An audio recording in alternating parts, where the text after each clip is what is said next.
The algorithm URUL swaps or rotates pieces on the upper layer you face while leaving the bottom layers intact.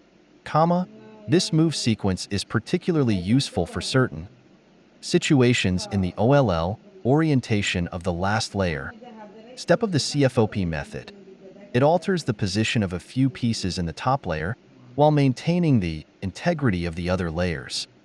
The move sequence URUL, when repeated 2 to 3 times, is often used to cycle or swap pieces in the top layer of the Rubik's Cube. First execution. The algorithm affects the top layer by cycling certain pieces, edges, or corners, swapping or rotating them while leaving the bottom layers untouched. Second execution.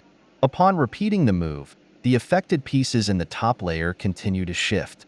If you're solving the cube and using this move for orientation, you might notice certain pieces are now closer to their correct positions.